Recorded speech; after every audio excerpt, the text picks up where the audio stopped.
Ah, ah. Can you guys hear the great one? All I need is a yes or a no. Can you hear the great one? Let me know if you guys can hear the great one.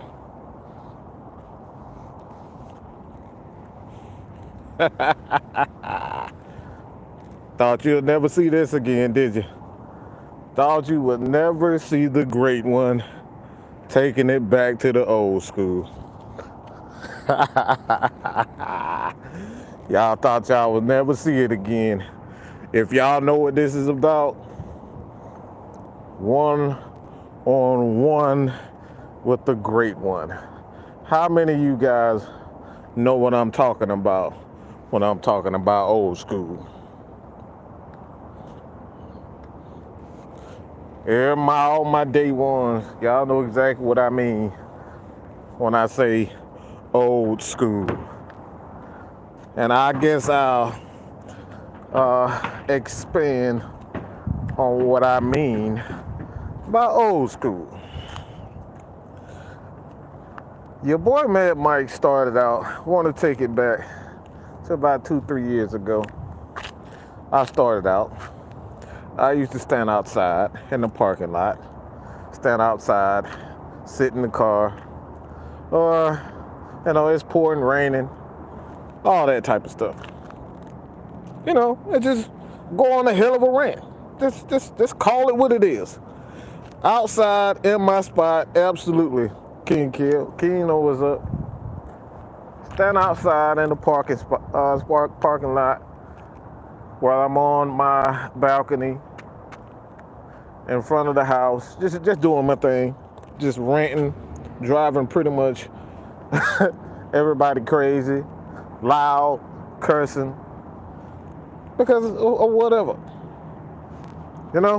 just whatever I fucking feel like.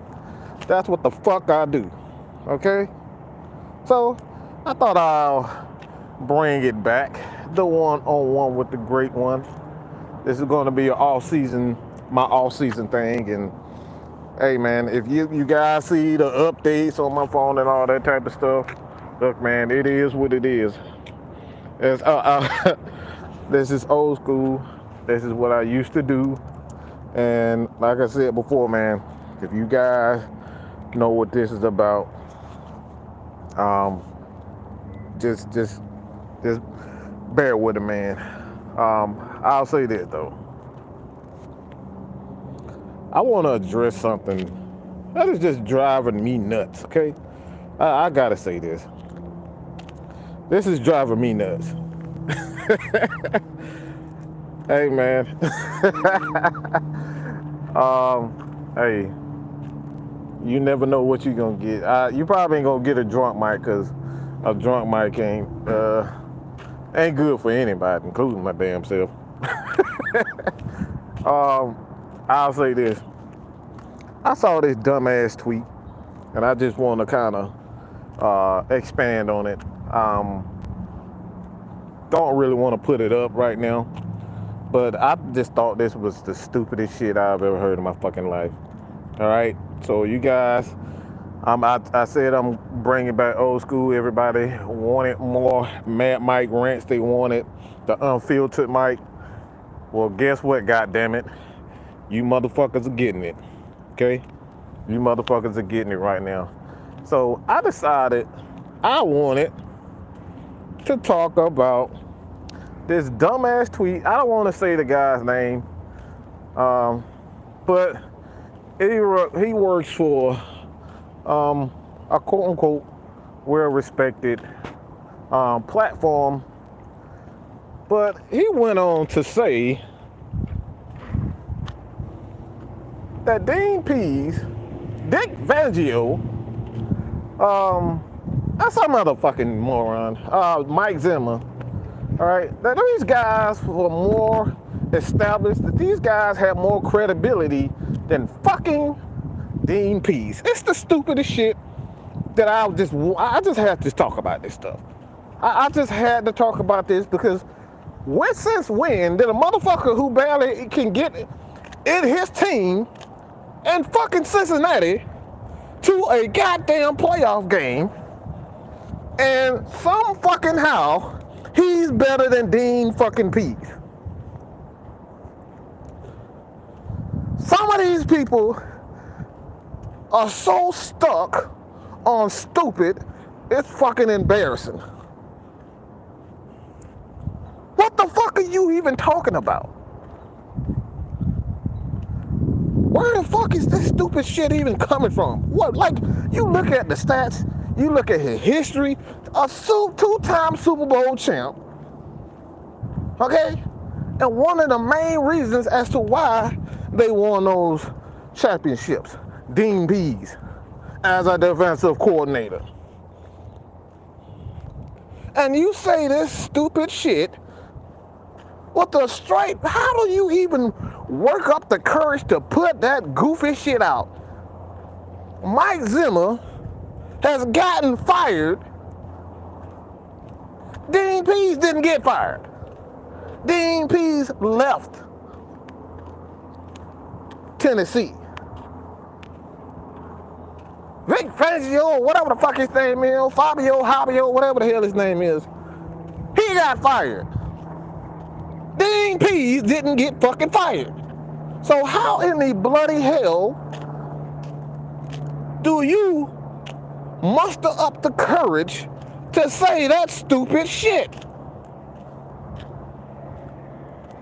What is going on with Falcons creators, fans, where they will say the stupidest shit with absolutely no evidence to back up what the hell they saying, but they say it with a straight face as if they're right.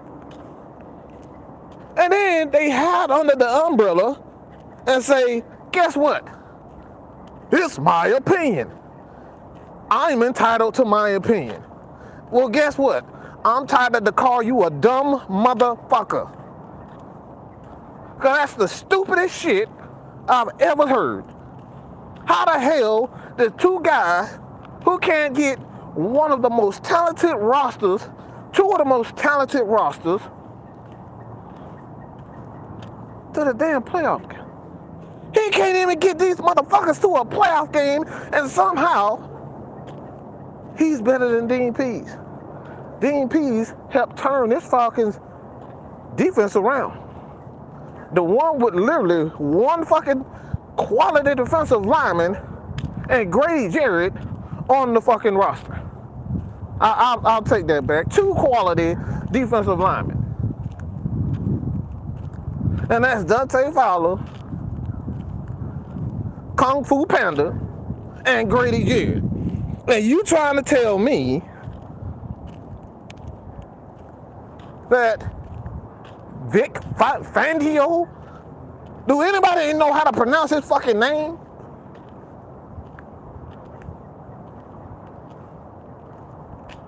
Mike Zimmer, who was in Cincinnati for seemed like a damn decade and couldn't get them motherfuckers one playoff win, and somehow that motherfucker got more credibility than Dean Pease. The Falcons were the only team in the NFL not to give up a pass over 40 fucking yards. Come on, bro. What the fuck are y'all? What crack are y'all smoking? What weed are you on? Because that's that good shit. If you really say that shit with a straight face. Vic fucking Fangio? The fuck? Look up this man's credentials. Look at it for yourself. You don't have to believe a damn thing that I'm saying. Look up Dean Pease's credentials and the players that he's had and he hasn't had. Before the Patriots, the Baltimore Ravens, the Tennessee Titans, and now with the Falcons. He's made tremendous strides. If you really hate the Atlanta Falcons that much, just fucking say it. fucking said. I can respect that. But to make up this is, some of these people need to be taking, they need to be taken out to the shed. Let's just call a spade a spade. Some of our fans, we should not allow these people to say the stupidest shit and just say it and get away without all of these Falcons fans grounding his ass and pounding his ass.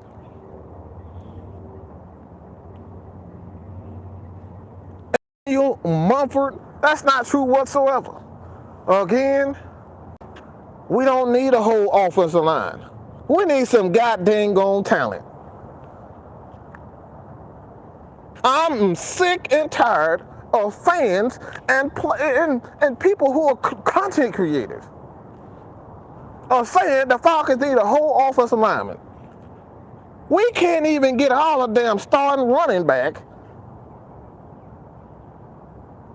to even make a run out over 20 or 10 fucking yards for that matter. You can't even do that.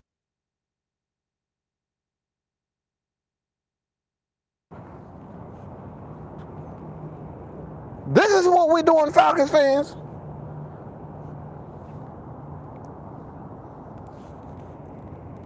Is this what we're subjecting ourselves to? With the stupidity. Who the fuck wants Olamide Zaccheaus? With all due respect, who the fuck wants Olamide? I can't eliminate Zaccheaus, Tajay Sharp. Maybe you want Russell Gage, depending on the scheme. And I'm having fucking trouble even know who the hell is on the damn roster. Christian Blake, who looked like a goddamn mini, the motherfucker's smaller. Look, I'm 190, almost 200 pounds my damn self. He's smaller than me. I'm 6'3", almost 200, and this motherfucker's smaller than me, and you got him on your team. Let's just keep it real. Who the fuck wants any of our wide receivers? Because you motherfuckers don't even want them. Frank Darby can't even get on the damn field with this shitty ass roster. And you guys are supposed to say with a straight face that the O-line sucks. Matt Riley's holding on to the ball too long. Yeah, because he's trying to figure out where the hell these damn receivers at. He can't see them. Why? Because their ass is getting smashed and grounded and pounded. They can't get open worth a shit. Zaccheaus, OZ, Gage, Sharp. It's an absolute travesty when you got a fucking tight end and Hayden Hurst running better routes than our own wide receiver. He can get open, and these wide receivers can't get open. So what are we talking about? The offense in itself, in its entirety, is the reason why the offensive line looked pitiful. There's absolutely no consistency in the running game or the receiving corps in its entirety. Yeah, we can say, yeah, we got Kyle Pitts, but that's it. Kyle Pitts is the only one consistently getting open. We done ran poor Cordero Patterson into the ground. He's 30 years old. Is he over? Is his career over? Absolutely not. Does he have something up? Absolutely he does. But don't tell me with a straight face that this offensive line is just fucking terrible. Well, you got Mike Davis that everybody trying to run out. He's on fucking Twitter crying, I let the team down. Oh, I let the team down. I can't believe it. All I wanted to do was just show out for my city. He's crying on Twitter, and you motherfuckers are just going to point at the offensive line and say, you're the reason why we suck. Where is the reality in this entire situation? Is Caleb McGarry a Pro Bowl tackle? Absolutely not. Is Chris Lindstrom a Pro Bowl guard? Absolutely he is. Is Matt Hennessy a Pro Bowl guard or even average at this point? Hell no. What about Mayfield, who's given up almost 12 sacks this year as a rookie? Is he an average guard? I don't know. I would say no, if I'm being real. Is Jake Matthews an all-pro tackle? Absolutely he is. But let's stop it. Who the hell wants any of these guys at receiver? Half of you motherfuckers won't even draft Russell Gage in your fantasy league. And somehow, Matt Ryan is supposed to consistently throw to these midget-ass receivers.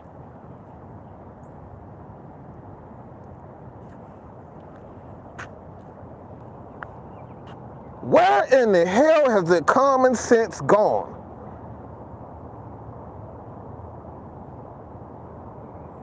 The instant gratification has taken over. Instant gratification has taken over not only the fan base, but it's embarrassing. This is the most embarrassing thing of them all. It's the stupidity that ESPN has made. What's the word? ESPN's stupidity has made it a culture. It's popular to say the stupidest shit possible, and you look like a fucking genius because you just said some stupid ass shit. Who the hell wants any of these Atlanta Falcons running backs? And no disrespect to Quadri Olison, because I think he's going to be a terrific running back. But who in the hell wants Quadri Olison? Mike Davis. Our wide receiver is not even a wide receiver, bruh. Our wide receiver and Cordero Patterson is our leading running back, and he's a fucking wide receiver. And you're supposed to tell me with a straight face that Matt Ryan needs to get the ball out of his hand, and we in the offensive line need to do this and they need to do that. How in the hell are you going to do it with nobody on the damn roster? Russell Gage was our leading wide receiver. A tight end was our leading yards getter. What are we talking about? And Cookie, a.k.a. Devontae, I got respect for the Falcon Hauler, but sometimes the stupid shit they come out of their mouth, it's just like, I know you looking for headlines. I know you trying to win clicks. Because you can suck a mean dick if you believe that these fucking wide receivers are worth any fucking good.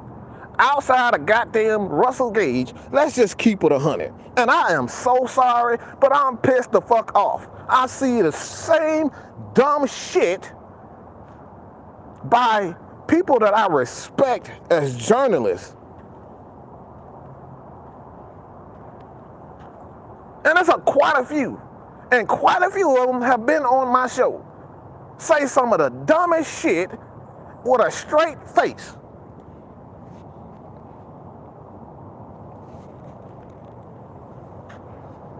And then get on Twitter and say, oh, I don't know why y'all blowing up my mentions. Just stealing my mentions. It's not that serious. I just had an opinion.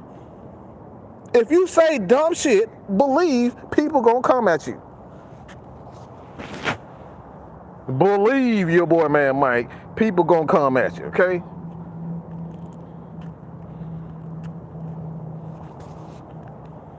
And then the funniest of them all. This is what really takes the cake for me.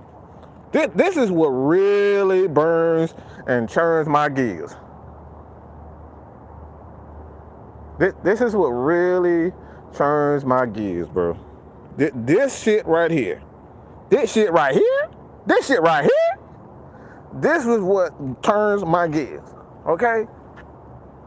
Is that you see a wide receiver and Calvin Ridley give up on this team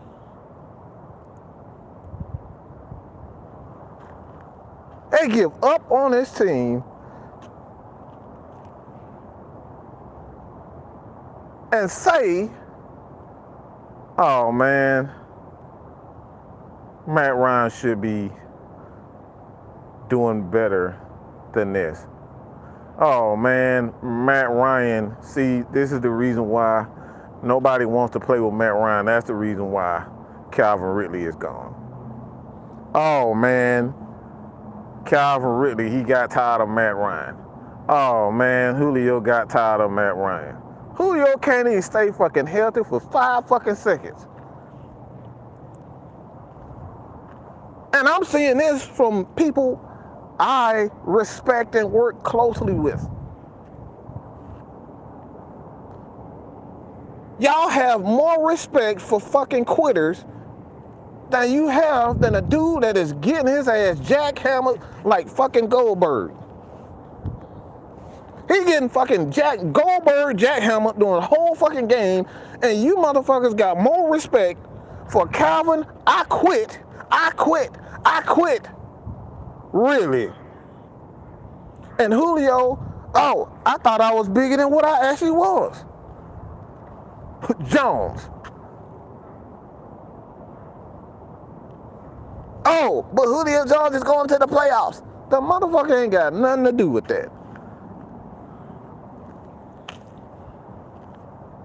Yes, this is coming from people that I work closely with. It's just, all right, what about the defense? Man, we can't get any pass rush, man. I think we need to trade Matt Ryan. They ain't going to get no better no way.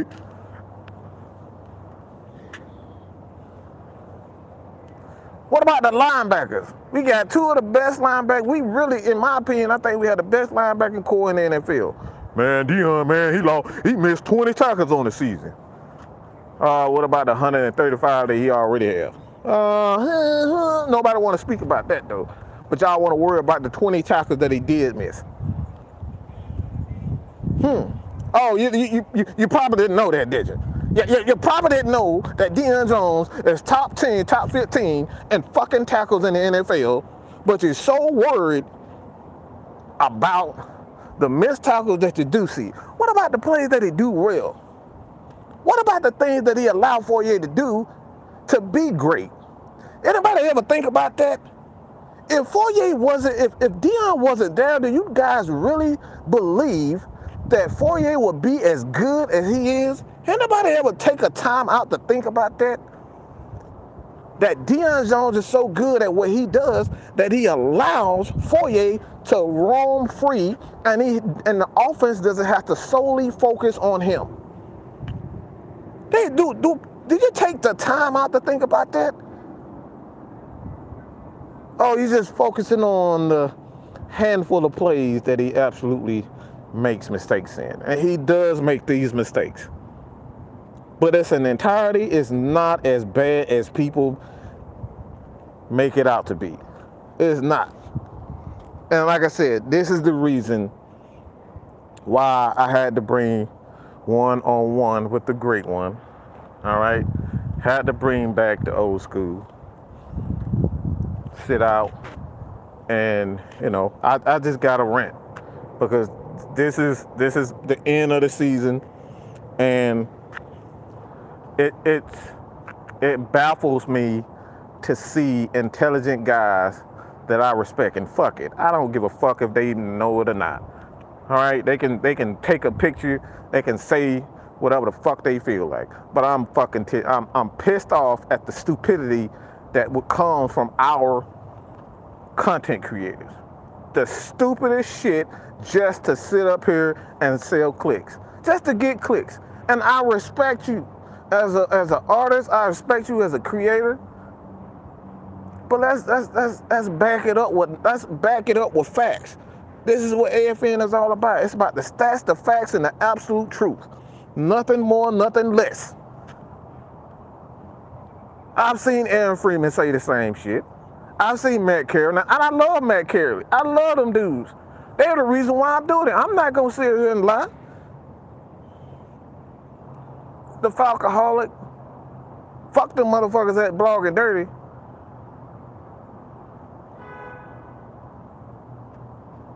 That's a whole nother story, but I like I said, they don't always, the thing is, I love those guys, but they don't always tell the entire story. That's all about the click. And like I said, get your money, man. If you got a clickbait, do your thing. I can't say with a straight face that I have not clickbait you guys either. I've done it.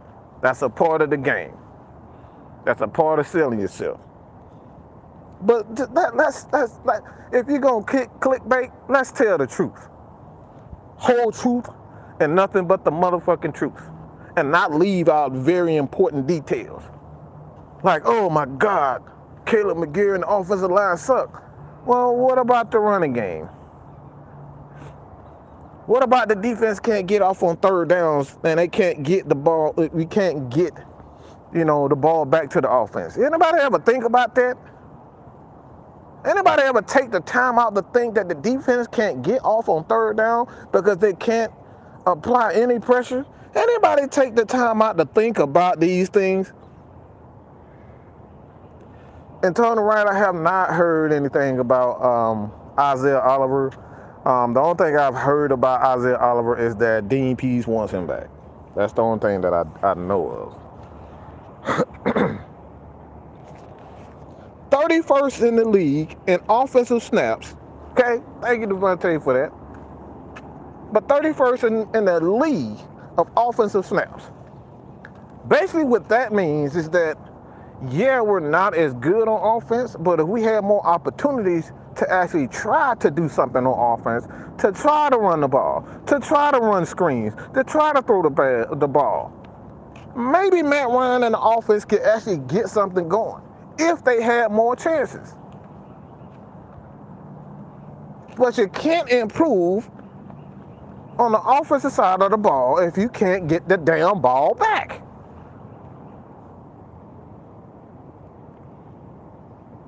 .7 yards a carry. Good gracious of life, bro. My boy Rashad in the chat, he always said this: if you ain't winning in the trenches, you ain't winning a damn Super Bowl. And here we go. Arthur puts it out that he was watching the Georgia Bulldogs, and shout out to the Georgia Bulldogs for winning us a natty, representing Georgia. But he stated today what stood out to on both teams, both Alabama and Georgia, is the trench play. If you can't run the ball, if you can't protect the quarterback, if you can't get after the quarterback, you ain't winning a championship. This is the reason why Georgia won the national championship. If you go back to the SEC championship, those guys were not getting home. They were not prepared for a lot of things that Alabama was doing. They had a rotation this time. They had a rotation that I absolutely. It was just a brilliant game plan by Kirby Smart to just have, Jordan Davis, and I always forget his name, but number 88 for the Bulldogs. To have those guys rotating, he was more of the pass rushing situations, and then he would sub out Jordan Davis occasionally. And then when they got into the red zone, you put Jordan Davis in and Jalen Carter. Jalen Carter and Jordan Davis, those guys were rotating. And I was just, that right there, that move right there did, I think that was the turning point in the game. Because It allowed Jordan Davis to do what he does best, and he's just a powerhouse. Alabama was in the red zone at least 6, 7 times, and I think they scored one. I think they scored one time, I believe. They scored one touchdown, but this is the reason why we say we got to have a Jordan Davis. And I know it's not a popular opinion among certain people. And I know I've said that, yeah, we do need a receiver. But it goes to show you when you have balance as your defensive line, this is what can happen. This is what happens when you have a guy like Jordan Davis in the middle of the defense. They can't run. And with the defensive backs and the pass rush, Devontae Wyatt, come on, he was a one-man wrecking crew. Nakobe Dean, like those guys, man, they were showing freaking out. Trench play.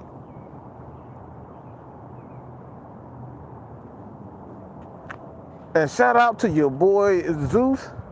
Shout out to your boy James Cook, who showed out. I don't want to hear nothing about no damn Stetson Bennett. Stetson Bennett did exactly what he was supposed to do. But don't sit up here, announcers, and say Stetson Bennett led Georgia to the national championship. No, the turning point of this team was the defense came to fucking play this time. Let's keep it 100. Did Stetson make a couple of plays? Absolutely. But let's give your boy Mitchell credit for one of the most epic catches in championship history. And nobody is talking about that catch. The degree of difficulty on that catch was a la Julio Jones in the Super Bowl. You go back and watch. Go back and watch for yourself. So that just keep it 100. And if it wasn't for James Cook and that big 50-yard run, are we really talking about Georgia winning? Are we really talking about Georgia winning if James Cook don't break out for that long run? It's a completely different game because your boy Stetson up here throwing lollipops in the air. Like he had Willy Wonka in the Charlie Factory. He's just throwing lollipops all in the damn air. So I'm not mad at Stetson. Stetson is exactly who I thought he was. He's a game manager who had no business being the starting quarterback for Georgia.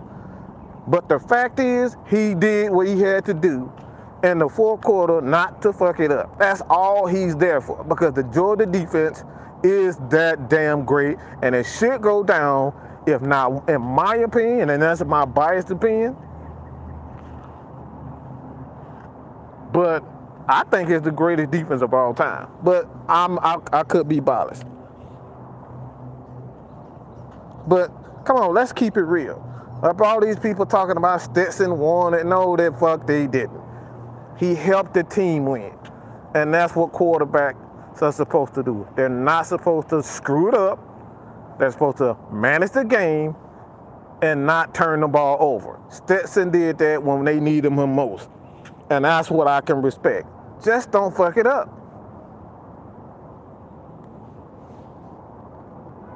So at the end of the day, let's just keep it 100. Trench play is everything. Trench play is everything. And ATM, don't come in with that bullshit. I'm gonna block your ass. But let's keep it 100. The reason why Georgia won is because they played great team ball. Simple as that. Nothing more, nothing less. Great team ball. That's the reason why I love what I'm seeing from the Atlanta Falcons, is because they're playing solid team ball. They're playing clutch football. What I mean by clutch football, the small, intricate details of football. Running the ball, clock management, solid defenses, solid defensive play in 4 quarters, getting that key stop. Now they don't always get, and that's one of the main reasons when they play better teams that they struggle on defense, because they can't get off on 3rd down because they can't apply enough pressure. But when you look at the Falcons and the season in its entirety, I hear a lot of people say this, including my boy. I love Terrence to death. I love Terrence Master to death. We have a lot of conversation, and he was saying, "Man, they ain't beat nobody. They ain't beat nobody." So why are we complaining about the fact that we couldn't beat teams that we're supposed to beat last year, that we lost a lot of games? And not even just last year. We lost to teams in 16, 17, 18, 19, 20. To teams that we had absolutely no business beating. Why is it a negative in those, and in 2021, it's a negative when we win? Let me repeat that. Why is it that when the Falcons lose to teams that they have no business losing to in 2021 and 22, why is it is bad then, but it's bad now when we're beating these teams? I don't understand that. That's something that I just don't get. So at the end of the day, you don't have to like the fact that they got 7 wins, but it don't fucking matter. At the end of the day, guess what? They got it. They won. Period, point blank. We can sit up here and talk about the Falcons when they had Julio, when they had Roddy White and Tony Gonzalez, and they had Calvin Ridley. We can sit up here and we can sit up here and say all that we want to, but guess what? Even when we had those guys that were putting up all these big time offensive numbers, they were still fucking losing. Yeah, they were still losing. Okay, let me repeat that, because that probably went over a lot of you people's head. When we had Tony Gonzalez, when we had Julio Jones, when we had Roddy White, when we had that offensive juggernaut for quite some time, we were losing to those teams. We were putting up 30, 40 points. But we couldn't win. We didn't win. So now all of a sudden, when we're making those necessary adjustments and we're not putting up 30 points a game, half the time we can barely put up, 25 points. But we're not putting up those numbers. Oh man, us winning doesn't make any. They're overrated because they're finally starting to. They're not putting up those numbers. So because you're not putting up those numbers, Arthur Smith sucks as the offensive coordinator. Just because you're not putting up those numbers defensively, suddenly Dean Pease sucks as a coach. Even though we're winning these games, and this is what we always preach, the small intricate details of football, winning games in clutch times, beating the teams you're supposed to beat.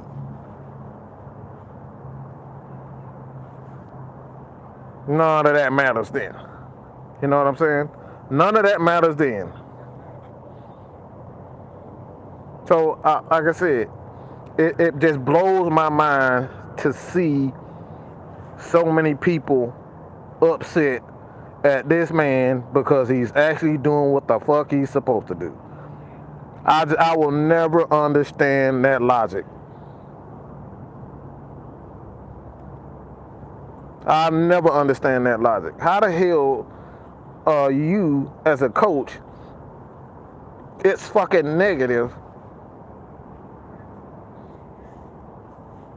as a coach it's not a good thing to actually do what you're supposed to do versus not doing what you're supposed to do. Again, hypocrisy. We gotta stop the hypocrisy from all angles. Because at the end of the day, you can sit up here and say what you don't. But guess what? The Falcons still won 7 games.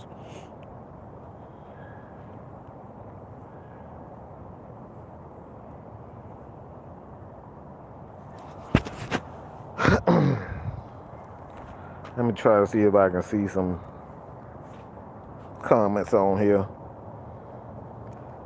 Yeah, yeah, that's what I mean, man. It's the double standards that just drives me crazy. And Devontae said he needs the personnel to win. Like he said during the press conference, the team is full of guys with D-League. Come on, bro. The team is filled with D-League players. Let's just keep it. I'm gonna try to, like I said, look, man, let's just keep it 100. Let's just keep it real. How many players, if y'all starting the Madden team, you looking at our DBs outside of AJ Terrell and Isaiah Oliver, who are you guys really drafting? Like, who are you taking to put on your team? Let's just keep it 100.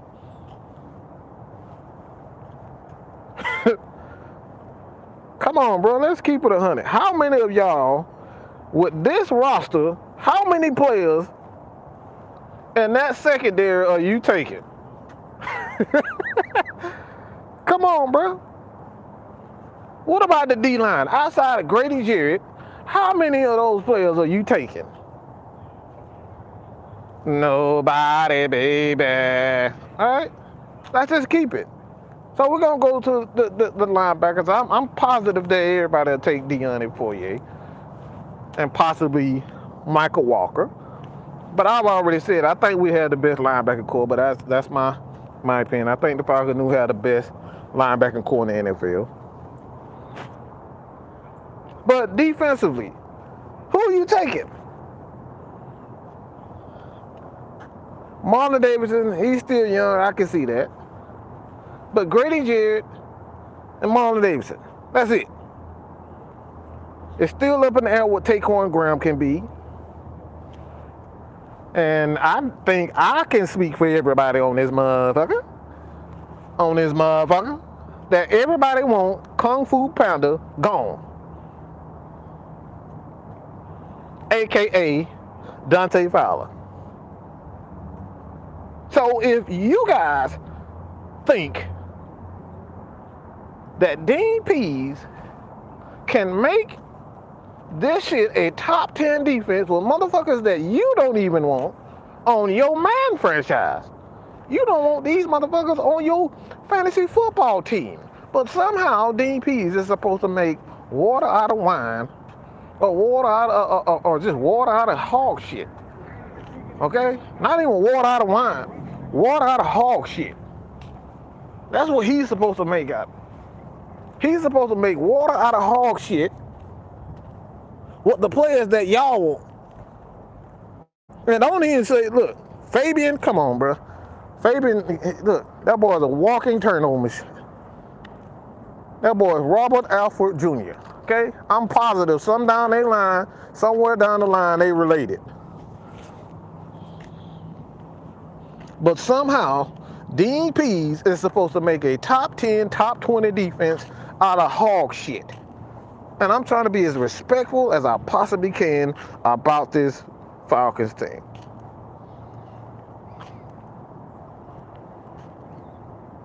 And no, I'm tired of seeing Stephen Means stand in the same spot for fucking 40 snaps, okay? The legendary Stephen Means, I'm tired of seeing the legendary Stephen Means, okay?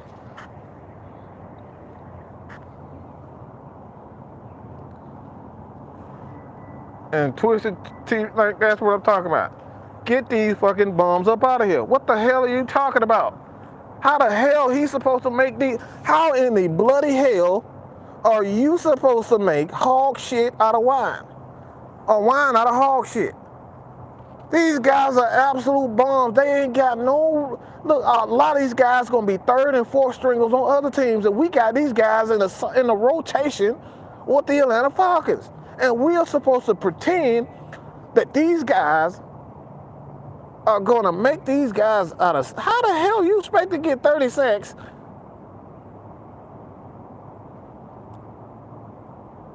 out of this defensive front?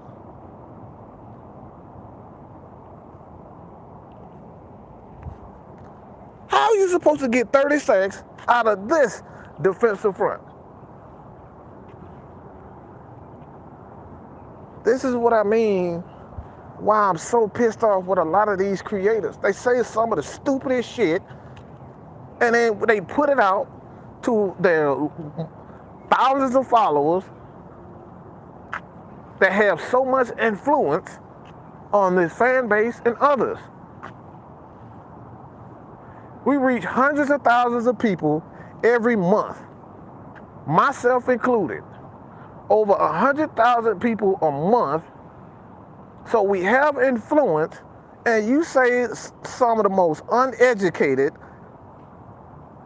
biased bullshit to people who sit here and watch us, and then get on social media and said, oh, man, these politicians, man, they crooked. Well, motherfucker, you spitting out bullshit too. You motherfuckers ain't no better than politicians.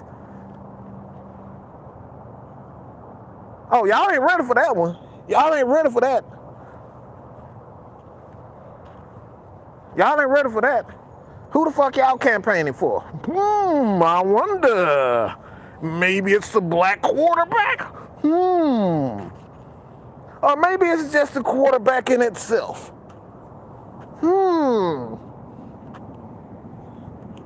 Y'all want to go down that road? I can go down that motherfucking road. Maybe you just want Arthur Blank to just give up the Falcons because he's not listening to you. Maybe you want Rich McKay gone because he has power and he actually knows what the fuck he's doing. Maybe it's just you're tired of doing articles on Matt Ryan and you just want to do something new. Maybe it's that. But again, y'all ain't ready for that one.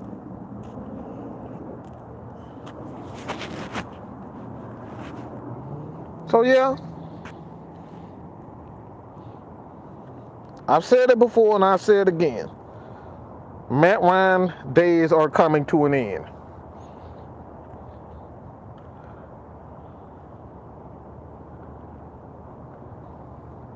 Matt Ryan days are coming to an end. I think we all can see that. Motherfucker, we'll have to have, Superman X-ray vision and shit. Anybody can see that. As we can see that Tom Brady's career is coming to an end. Motherfucker, I don't need Superman vision to see that shit. Motherfucker, I have cataracts and see that shit. And make you fumble, I'm about to sit your ass on the motherfucking bed. You say that dumb shit one more time.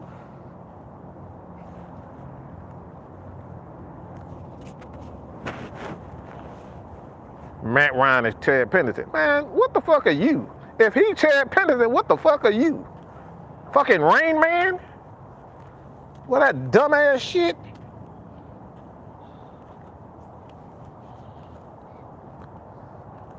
Look at my Chad Pennington. Motherfucker, Chad Pennington wasn't even Chad Pennington. Motherfucker couldn't even throw fucking 5 feet in front of himself. I'll be talking about Matt Ryan is Chad Pennington. Man, sit your goofy ass down.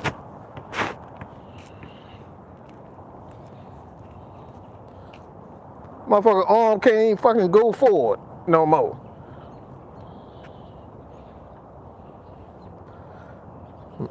Well, I swear, y'all, boy, that man Matt must have fucked y'all grandma or something. Fucked your grandma, fucked your mama, fuck all of them. He must have really, he must have screwed the half your damn family.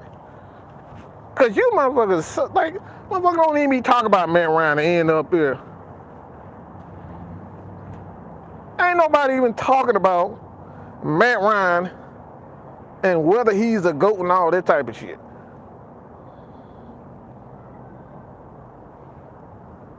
Boy, I tell you.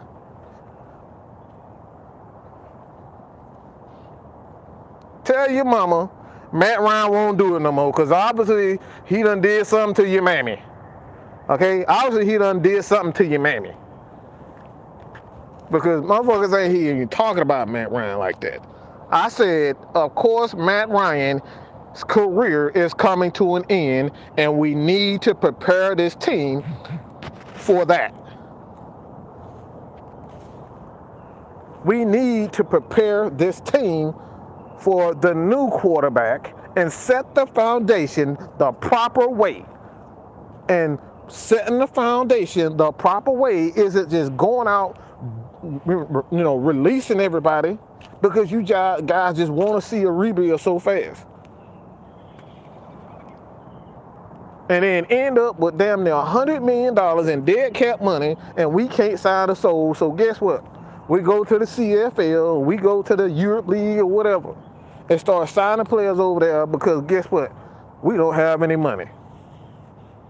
But y'all don't want to talk about that. Y'all just want to get rid of Matt Ryan. Y'all just want to get rid of this guy and get rid of that guy and not even think about the true issue here.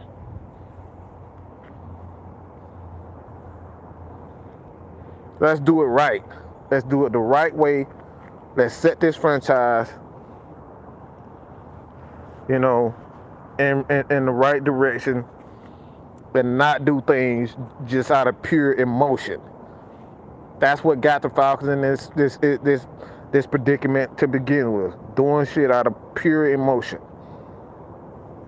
That's why Julio Jones is sitting his ass on the injury list for 12, 13 weeks, because he made a emotional decision because he was in his feelings about how Arthur Smith offense was going to run. An emotional decision.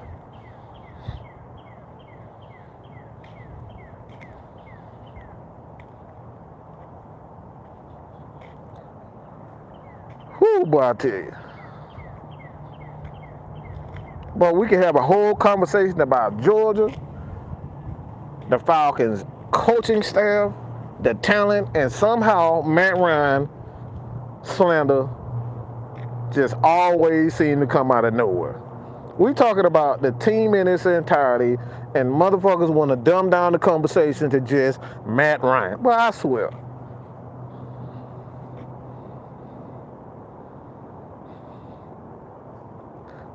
Mike, the Falcons don't want to be in a situation like Pittsburgh where Matt Ryan is in his last year and we have no plan for his replacement. Boy, if that ain't the absolute truth.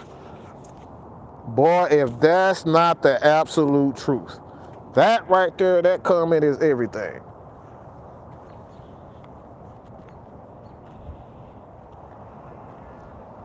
That comment is everything. Pittsburgh was so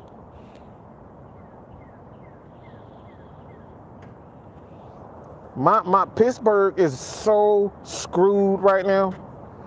Why? Because they made an emotional decision to just do whatever and slave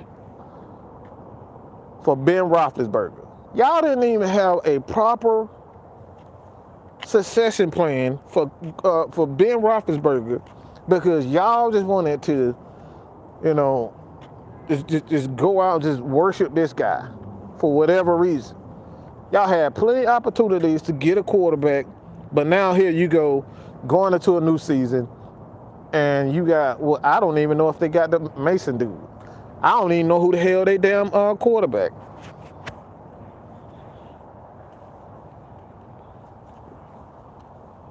This is what you don't want to do as a franchise, is do things out of sheer emotion and it's try to be loyal to one person. This ain't about loyalty when it comes down to Matt Ryan and the Falcons. This is business. They already gave up Julio Jones with no problem. And he's arguably the greatest wide receiver in this franchise history. They done gave him away. They already said the hell with Calvin Ridley. So it ain't personal. They got to do things the proper way. I think named Mason Rudolph. But these are the things that I'm talking about with this team.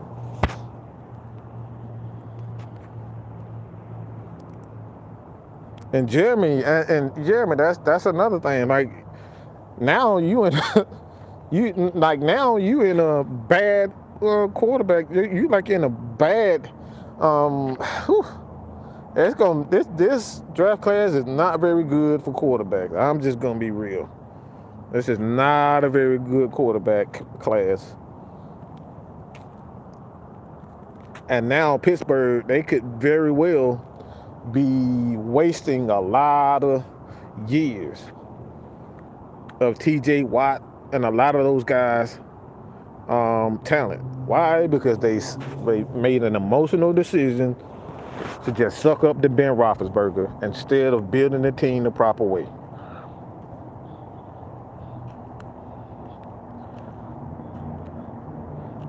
They made an emotional decision to just, we're just going to be loyal to him.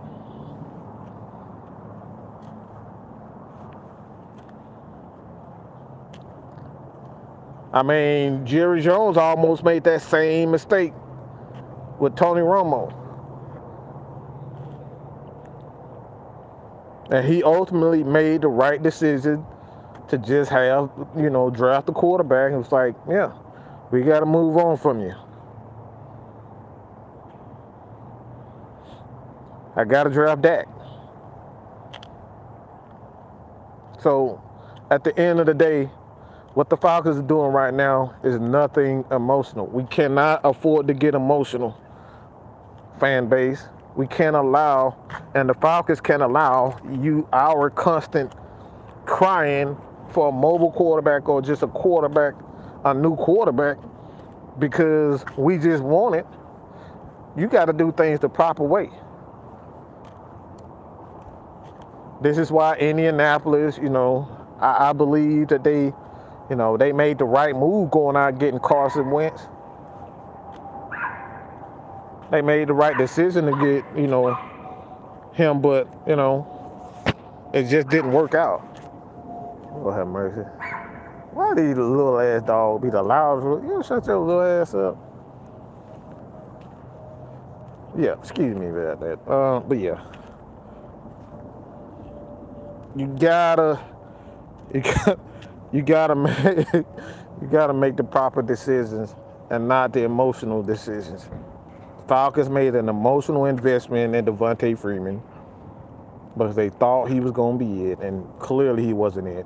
He was already on his downfall. He was already on the downward trend. Injuries, it was piling up. Made a few mistakes in the Super Bowl, and then all during the season, they decided they just going to give him $40 million. I ain't know when the hell I would have done that. That was not the proper move. They didn't draft a running back to replace him. And then when you draft a running back, you draft little Ito Smith. He's smaller than Devontae. Like that. He's smaller than Devontae Freeman. How the hell do you draft a guy that's smaller than Devontae Freeman and say, guess what? And then you don't have a replacement for Coleman. It was just it's just, these are the things that we're talking about. You gotta make the right decision instead of emotional decision. You gotta make the decision when it's time to make the proper decision. And this is why the Falcons have always said that I'm going to go BPA, best player available. For one, you're always going to be in position to get the best player. Whether it's offensively, defensively, you're going to be in position to get that best player. And according to how the draft goes, you can make the necessary adjustments in free agency you can make the necessary adjustments to add talent around that best player available and improve the team. So you always have that best player, but you always have the opportunity to go after that best player and get the guys that you need. You never want to reach for needs. That's the biggest things that the Falcons have done. They reached for needs. They needed a defensive end to go with Vic Beasley, and they reached for Tack. They needed a wide receiver and a succession plan with Calvin Ridley, and they reached for Calvin Ridley. They didn't need Calvin Ridley at that position. No, I'll take that back. They kind of did need him because I know Julio was kind of breaking down, so I understand why they went to get a receiver, but they traded up to get, and I didn't like taking Calvin Ridley with that pick. I don't even think he was the best player in that at that position. So the Falcons even reached for that, making emotional decisions instead of just building defense. As we've seen time and time again, you can draft wide receivers in the second and third round, and these guys end up, being stars. Jefferson, so many other guys in the league right now. Adam Thielen, these guys, Devontae Adams, these guys are terrific wide receivers, and you don't have to reach for a guy that high if he doesn't have that generational talent like a Julio Jones and a Kyle Pitts. So I think the Falcons are doing a great job right now. But their first pick, always go BPA, best player available. And with those second rounds, you get all of your needs. The second round, the mid round, the late rounders, that's when you work on getting the needs. But their first pick should always be BPA in my opinion.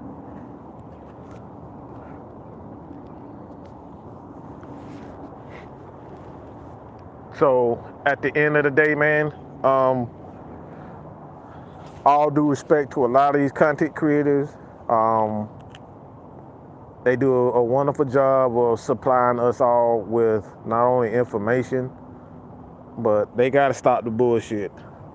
They got to stop giving these people half-ass truths.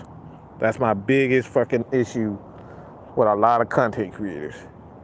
I may not get all the information right, or we may leave out some things. But a lot of content creators, they'll say shit on social media and they'll put this bullshit in their articles, knowing damn well that a lot of these things that they're saying is complete horseshit. And that's the problem that I have. If you're gonna tell the truth, tell the complete truth. Tell the whole truth. And if you feel like you made a mistake, you missed out something, go back. Rewrite the article. Tweet it out. I remember y'all said AJ was a reach. I don't know about a reach. I just didn't like the pick. Yeah, I didn't like the pick. I didn't like the AJ pick. And that's just at that time, I thought we needed defensive linemen. I still think that we need a defensive lineman. Even if I would go back and I will make that decision, I still go with a defensive lineman. Even though, we made that, but we got AJ and he just turned out. He turned out to be more than what we thought it would be. Nobody thought AJ Terrell was gonna be this good. Let's just keep it 100. Nobody thought AJ was gonna be this good. So even though, we got an AJ, I still think you can find solid corners in this league. You may not be able to find shutdown corners that I think AJ is, but even with AJ, our defensive line is horse shit.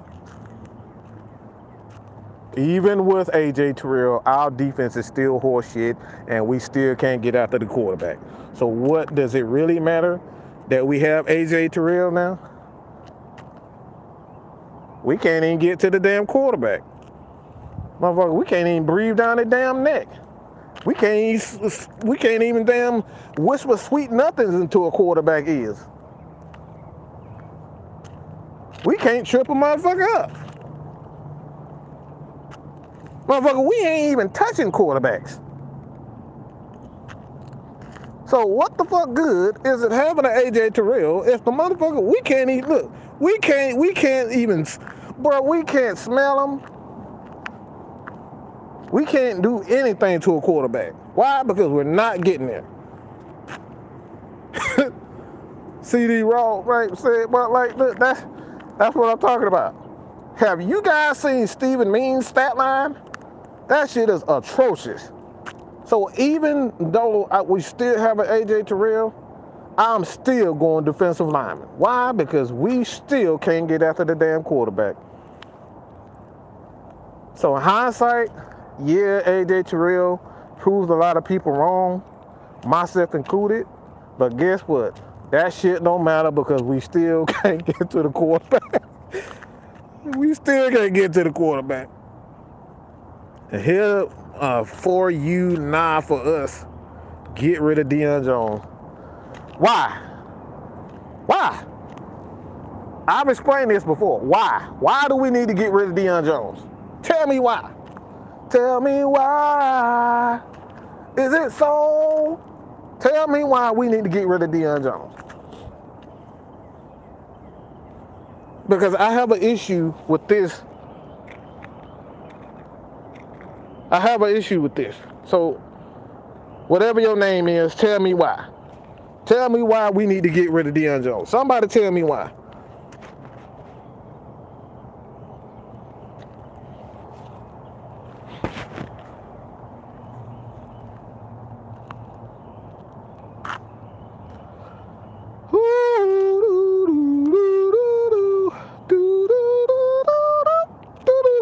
Come on, somebody tell me why we need to get rid of Deion Jones.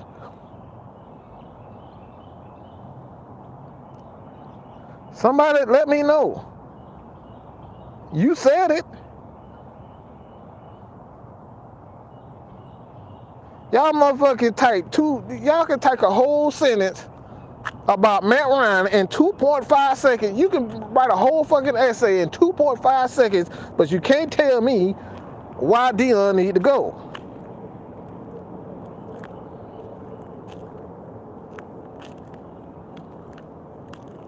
God damn.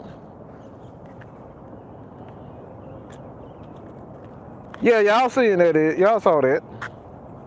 I got all these, what the hell, Falcons? Damn.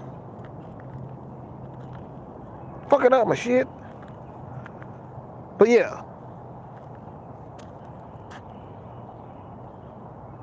Jones is not a valuable player. Man, if you don't get your goofy ass off of here, man, your ass on punishment.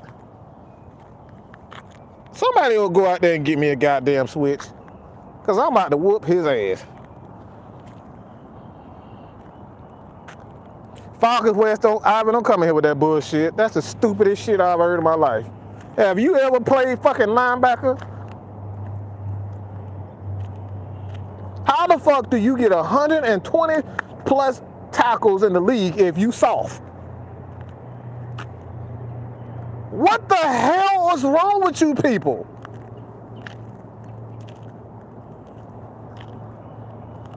Go look at the total tackles in the league, and Deion's still a top 10 linebacker.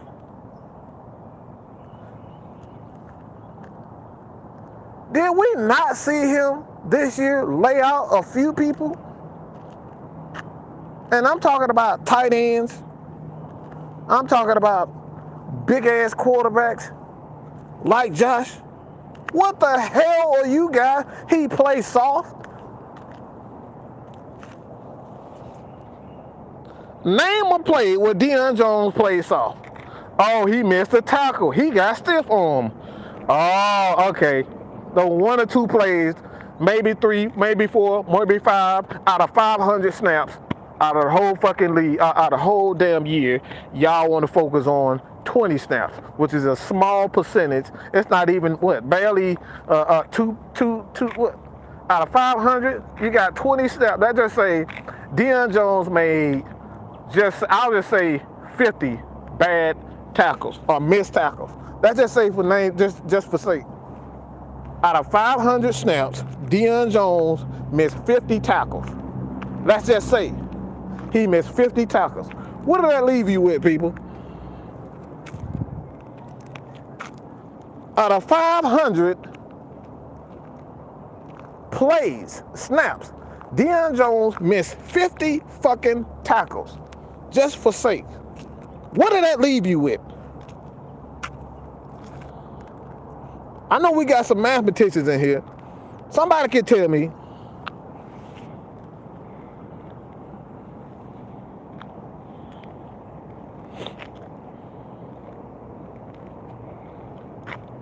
Damn, look, y'all, I know somebody, come on, bro. Y'all gotta type faster than this shit. Out of 500 snaps, he missed 50 tackles. Let's just say, that's not even correct that he missed 50 tackles.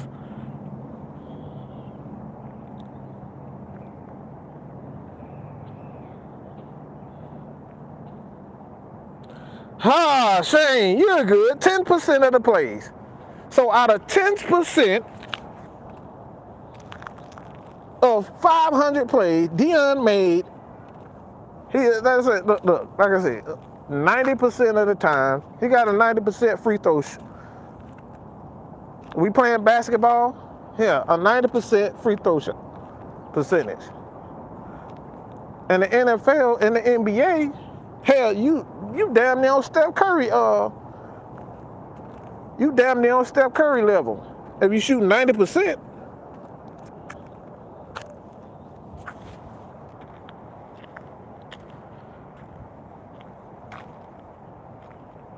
So we're going to ignore the fact that linebackers must have defensive tackles in front of them, a good defensive line in front of them, and just say, oh, Deion freaking sucks. How about how about why is Deion missing those tackles? Is Deion having trouble with a lot of was it physicality?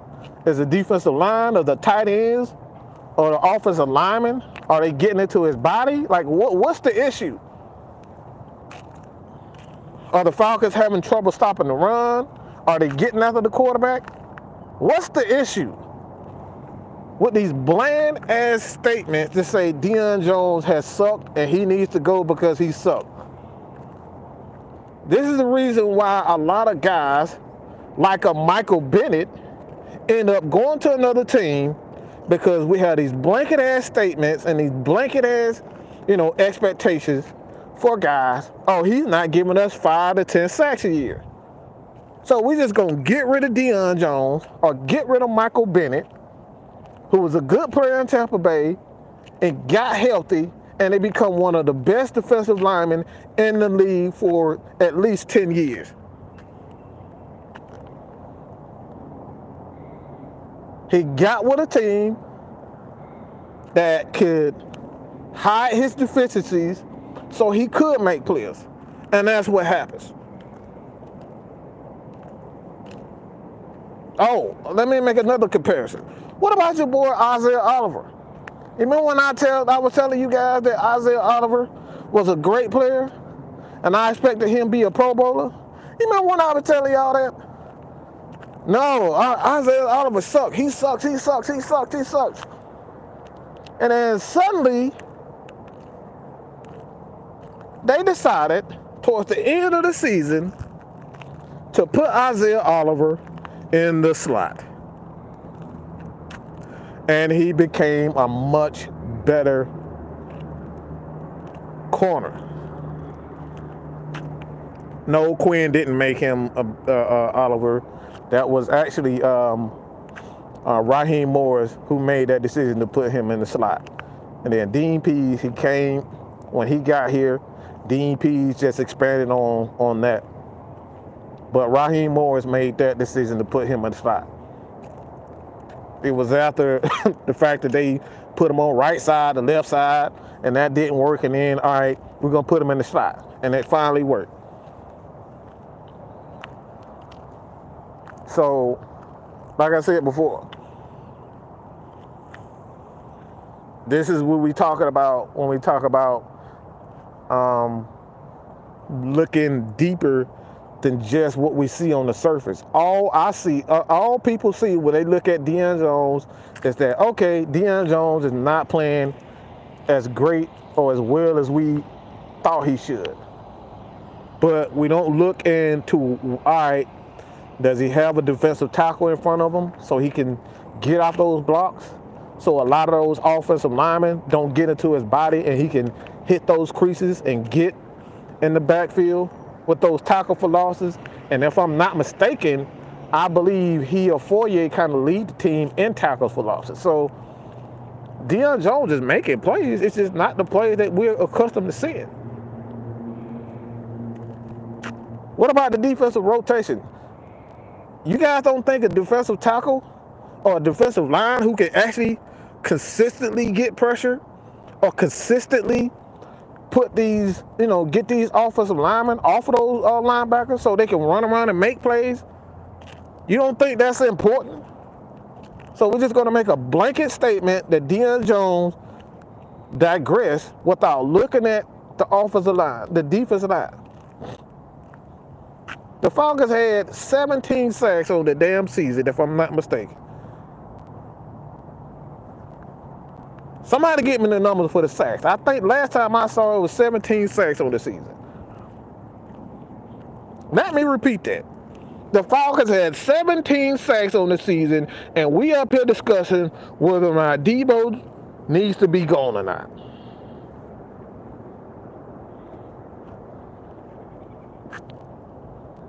I apologize.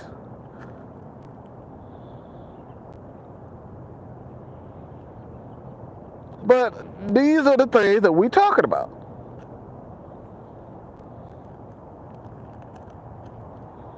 And said, bro, Falcons, look, you got that right. I don't know if I even saw 17 sacks.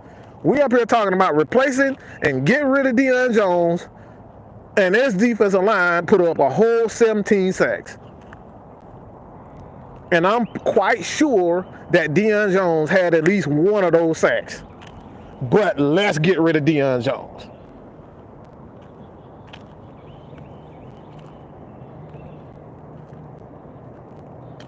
That's one sack, 18 sacks this season. Good God, AS, thank you for that. 18 sacks on the season, and we're talking about replacing Deion Jones. Let's stop.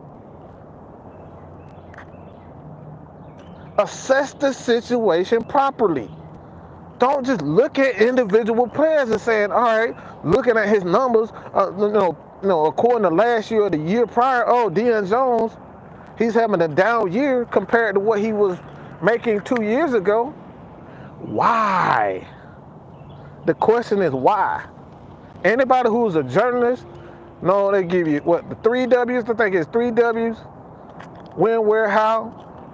When, where, what, and how. Anybody who's a journalist know what I'm talking about.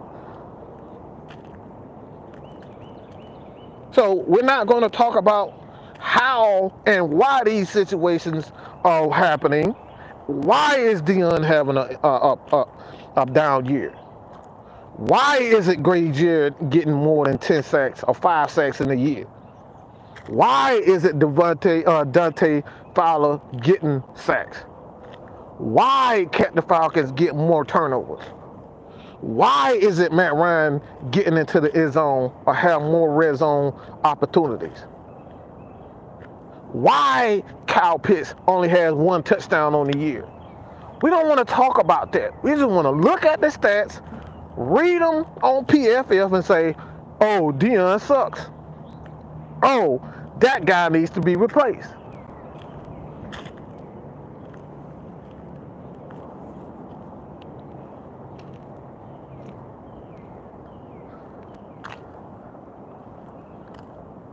And please don't mention Route 96, okay? I don't got time for that. My blood pressure is already high. I don't need to talk about Route 96, okay?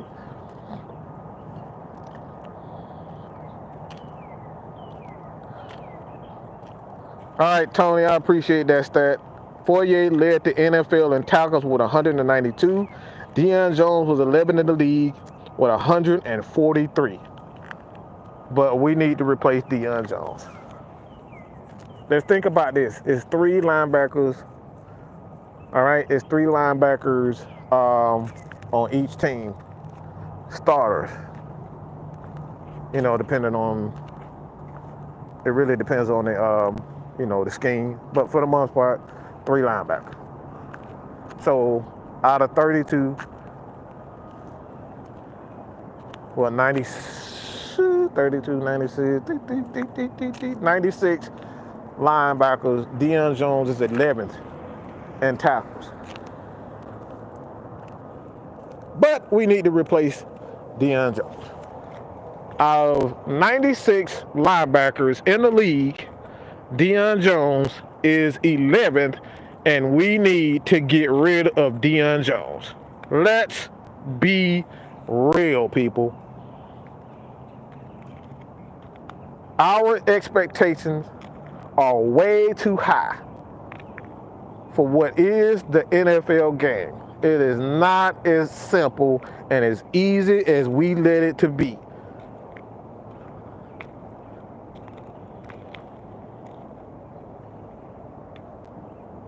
And I hear PFF and PFF this and PFF. Look, PFF has already stated themselves that their system, their rating system, still has flaws. So why the hell are we using PFF as gospel when they come out and said that their own grading system is flawed?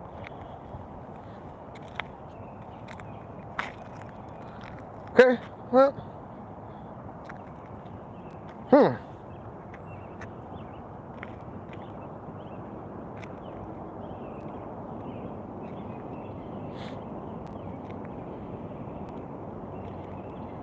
It's a lot of information. It's a lot of information and knowledge being dropped in this chat tonight by you guys, man. Cookie said, Tony, I like everybody dropping a lot of numbers in here. And I would love for you guys to go back through this, screenshot it, so you guys can really learn from, you know, for the people that's in this chat. We're spitting knowledge. There's a lot of people out here that are spitting knowledge.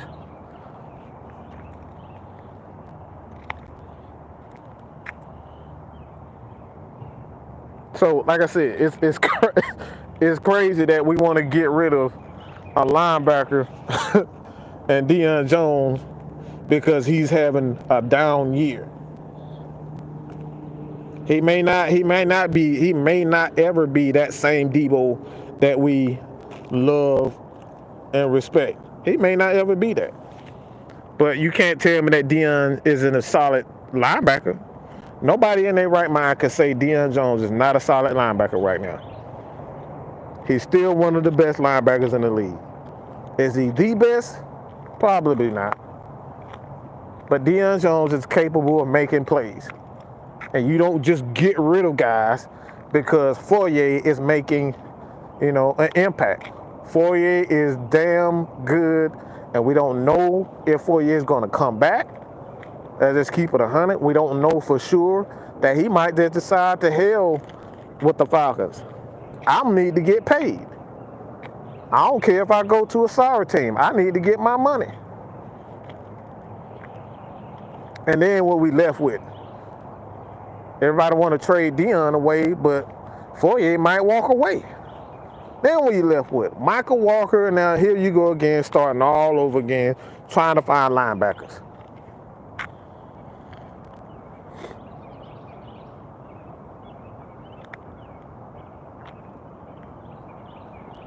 But I've been thinking about the draft in itself. I just don't see how there's two needs for me in this draft. And based on what we already have, I'm trading down at least 5 spots to see what I can pick up. And I'm taking Jordan Davis. Reason being, at this point, I just think you need that defensive tackle in the middle, especially playing a 3-4. Even in the 4-3, you gotta have that nose. And Jordan Davis is one of the most athletically gifted nose tackles that I've ever seen in the history of the game. He's that talented and that athletic as a nose tackle. You got to be able to control the line of scrimmage with physicality. You got to be able to match the physicality of the offensive line and your opponent. So that's why I am taking Jordan Davis right there. And I know a lot of people want, maybe an Aiden Hutchinson, a Jabo. Like, those are solid guys.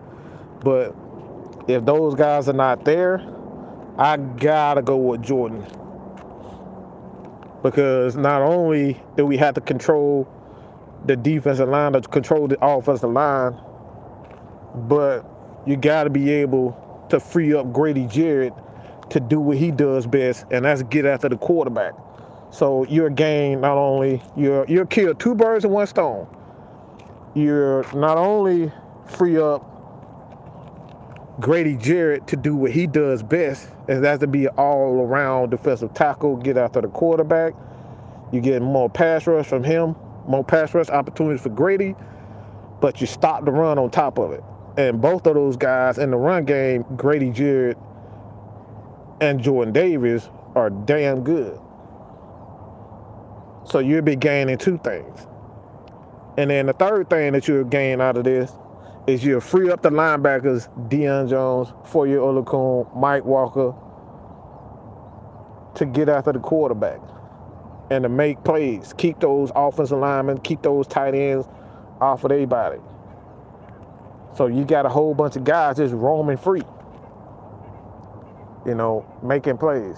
So, at the end of the day,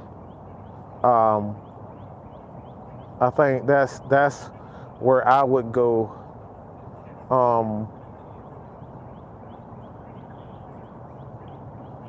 As a Falcons in the Falcons draft. And like I said, at this point, you got to get more physical. You got to show these guys what physicality is all about. Got to get more physical. If you want to win in this NFL, you got to get physical. You can't be playing soft ball. Got to get physical.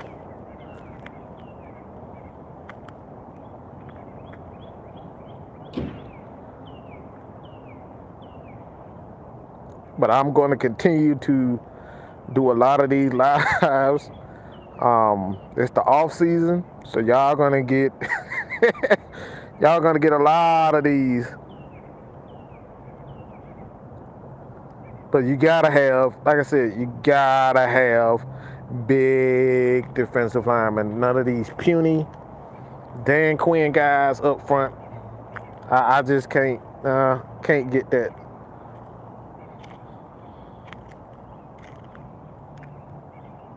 Gotta start with these little guys up front. Can't play good ball if you can't even touch their quarterback. I have not seen anything about Justin Ross. I have not done anything, or I haven't done pretty much any scouting. That's why I'm just now getting started. I will do a lot of those guys, but I scouting takes a lot of time. So it'll probably I'll get to them, but yeah, I haven't gotten to Justin Ross yet. I'll say just for what I see so far, it does have a bit of ability. I think he'll fit well, and honestly, I think any receiver, and I think this is the myth when it comes down to Arthur Smith's scheme, is that you have to have these big physical wide, like these 6'4", 220-pound guys in order for his offense to work. You need guys that's just going to be able to go get it. Guys who can attack the football, guys who can not only block, but guys who have that ability to run after the catch. That's the biggest thing. Them yak yards, them yak yards, them yak yards, them yak yards. You gotta be able to get those. Gotta be able to secure the catch.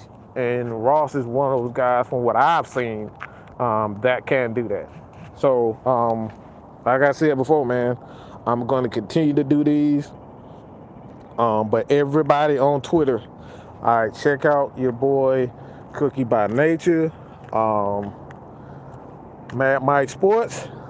But hey, man, I appreciate it. Sorry for cussing everybody out. But y'all had to be one-on-one with the great one. That's all I got to say about that. Like, subscribe. Your boy, man, Mike, is on the quest, or on the road for 7K. All right, we already, we're a few, I think we're like 20 away from 2K on AFN. So you guys have not subscribed, check out that Fila Sports Podcast as well. We're going to be doing a lot of Georgia Bulldog stuff as it continues to go. From this point on, we're going to get a lot of new stuff. So at the end of the day, man, I appreciate everybody for joining. But it's just, like I said before, at the end of the day, I think the biggest misconception with this Falcons team is that we have talent. All right? That's what it all comes down to. This is not the same team. This team is not very set. They don't have a lot of depth. Do they have good players? Absolutely. But the depth on this team is just not as it, and even with Dan Quinn, they didn't have a lot of depth. And we lost a lot of those players. So that's the misconception, that we have depth and we just don't have good players on this team anymore. With that being said, your boy, man, Mike is out of here, man. Hit the subscribe button. I'm gone, baby. Peace. Tony Wright, peace, bro.